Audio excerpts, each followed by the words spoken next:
Welcome to American English Vocabulary Podcast, the podcast that helps you build the words you need to speak, write, and succeed in English.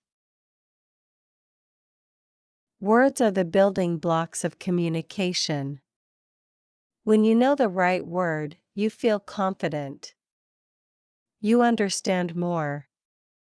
You express yourself clearly. And that confidence opens doors to better jobs, stronger friendships, and a fuller life in an English-speaking world. In each episode, we'll look at new vocabulary and context. You'll hear how words are used in real sentences. You'll learn their meanings, their pronunciation, and the situations where you'll need them most. We'll explore idioms, phrasal verbs, formal and informal language, all the vocabulary that makes American English come alive. So whether you're listening on your commute, during your lunch break, or at home after a long day, this podcast is here for you. All you need is your ears, your curiosity, and a desire to grow. Chapter 8. Using a dictionary and thesaurus effectively. A dictionary and thesaurus are two of the most powerful tools a language learner can use, but only when used correctly. This chapter teaches you to extract maximum value from these resources and use them as active learning tools rather than quick-fix lookups. Key vocabulary terms. Entry. A single listing in a dictionary or thesaurus that provides information about one word. Example. The dictionary entry for set is famously the longest in the English language, with hundreds of distinct definitions. Connotation. The emotional or cultural associations a word carries beyond its literal, dictionary definition. Example.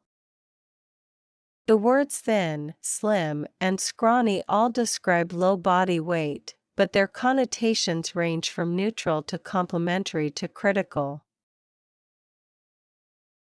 Denotation. The literal, dictionary definition of a word, without any emotional or cultural associations. Example.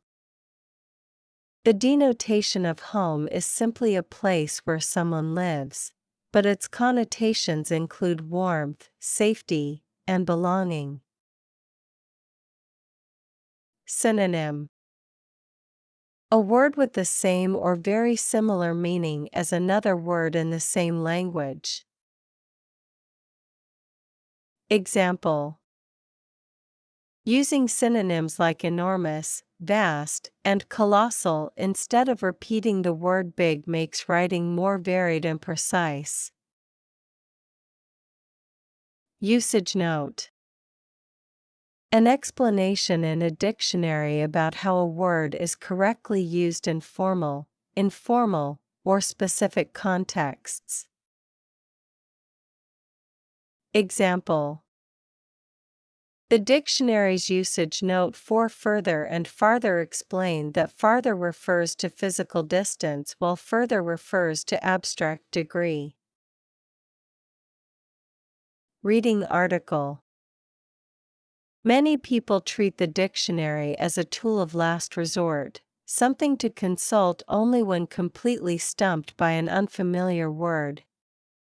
In reality, the dictionary is a treasure chest of language information that can transform your vocabulary learning when used fully and actively. A full dictionary entry contains far more than a simple definition. It typically includes pronunciation guides, using phonetic symbols, the word's part of speech, its etymology, multiple definitions listed from most to least common, example sentences showing the word in authentic use, and usage notes that explain subtle distinctions. Readers who absorb all this information gain a rounded, multidimensional understanding of a word that a simple definition cannot provide. The Thesaurus is a companion tool that lists synonyms, and sometimes antonyms, for a given word. A thesaurus helps writers avoid repetition, find more precise or vivid words, and discover vocabulary they already know passively but rarely use actively. However, thesaurus use requires care. Synonyms are rarely perfectly interchangeable. Angry, furious, irritated, and livid all describe a similar emotion, but at very different intensities and for different contexts. Online dictionaries and thesauruses offer additional resources that print versions cannot: audio pronunciations in American and British accents, example sentences drawn from real published texts, trending words, and word of the day features that feed ongoing vocabulary growth. Merriam-Webster, Dictionary.com, and Vocabulary.com are among the most useful free resources available. The key to using these tools for vocabulary building, rather than just quick reference, is to spend a full minute with each entry rather than skimming for a definition and moving on. Read the entire entry. Notice the nuances. Check the example sentences. Look up one or two of the synonyms.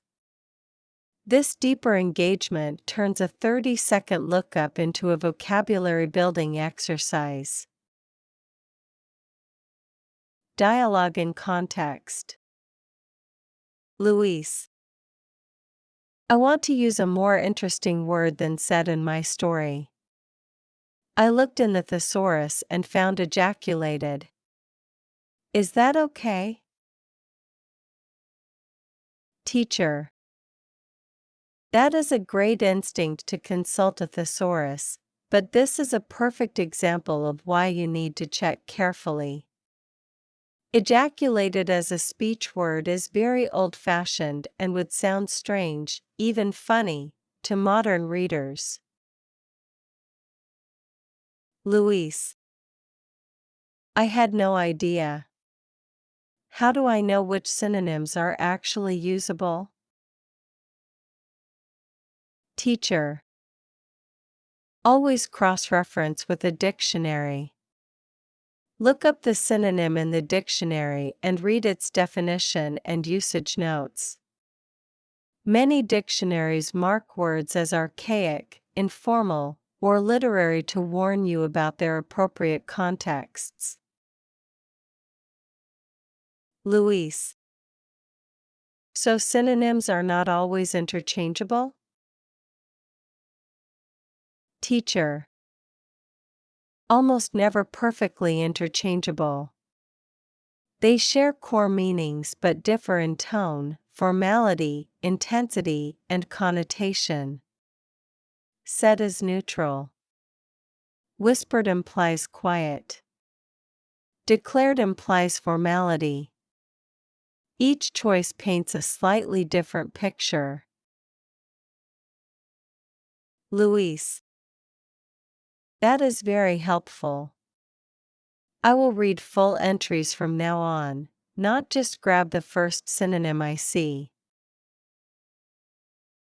Learning tips. 1. When looking up a word, read the entire dictionary entry, pronunciation, etymology, all definitions, and example sentences, not just the first definition. 2. When using a thesaurus, always look up each synonym in the dictionary before using it to confirm it fits your context correctly. 3. Pay attention to connotation when choosing between synonyms. Curious and nosy mean similar things but carry very different emotional tones. 4. Use the dictionary's example sentences as writing models. They show you exactly how a word fits naturally into a sentence. 5. Try a word of the day dictionary subscription or app. Even a single new word encountered daily adds up to 365 words per year. This is American English Vocabulary Podcast. Learn a word, change your world. Thank you for joining us today. If you enjoyed today's episode, please share it with a friend who is also learning English. And if you have words or topics you'd like us to cover, we'd love to hear from you. Until next time, keep listening, keep practicing, and keep growing. This is American English Vocabulary Podcast, one word at a time.